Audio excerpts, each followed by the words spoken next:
This short story is called Love at First Light. You know that feeling when you get home from work and stare at the ceiling for hours because every inch of your mind and body is aching yet numb?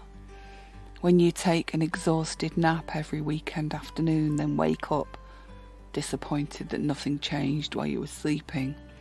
When anxiety and fear rule every action? I hope you don't know these feelings.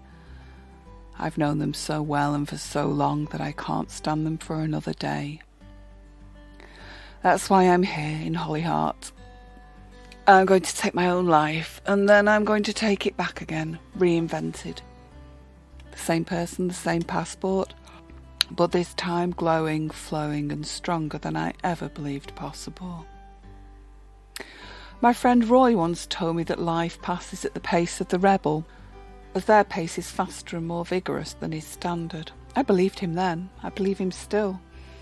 Even so, to the outside world, I'm the ultimate anti-rebel, a person who is happily and peaceably compliant at all times.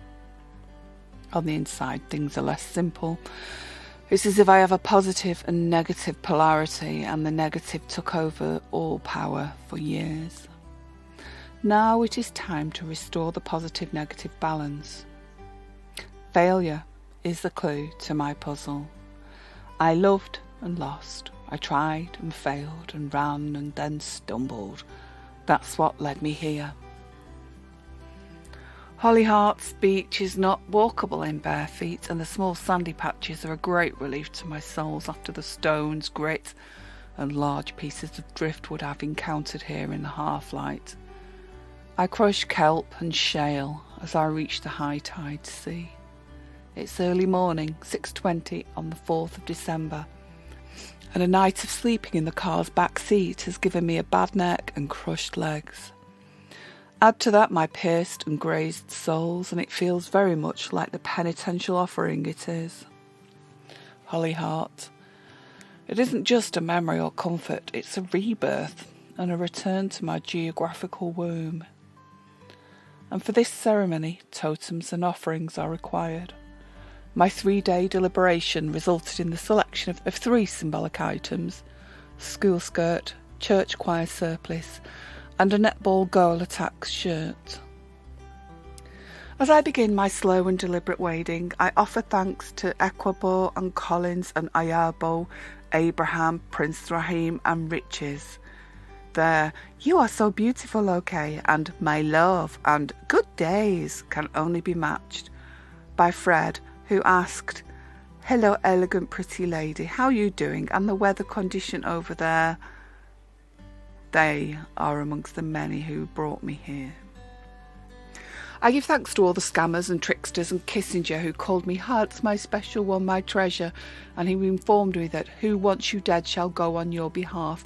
Every attempt to push you far away from your goal shall draw you much closer to it. Your hands will be so blessed that even your enemies will come begging from you. Please send this to all your friends that you love, including me if you love me. Phew. In water up to my thighs I breathe deeply, then set a light to my school shirt. To those who hurt me, I say. Then my skirt, to those I allowed to hurt me. Both burned, then I dropped them into the sea with barely a sizzle. Reggie Perrin had left his clothes on the beach, but I leave my charred and soaking fabric rags afloat in the sea. Dedication completed, I immerse myself in the brine, taking grit from the seabed to rub against my skin, grit for this exfoliating baptism of fire and water, salt and stones. Then I turned and walked from the sea and back up the rocky, unfriendly beach as the sun began to rise. I faced its secret glow. Back in the car, I locked the door, then wrapped myself in a huge beach towel before dressing in another set of clothes. Sensible underwear, plain jeans, and a band t-shirt, cotton socks and trainers. I then set to work on towel drying my hair. Soon I am watching the sunrise. 60 years old, most of my life already lived, and I am long overdue a change. Taking a sip from my chilled latte, I make my baptism announcement to the gulls and to the waves. My name is Elizabeth Fawcett. I've been weak, I've been stupid, but so has everyone at times.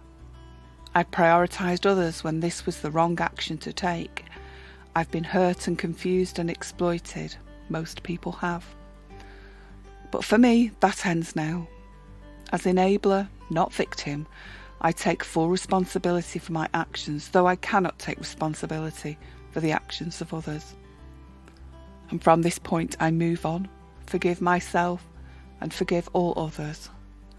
I declare my love for the planet, for life and myself.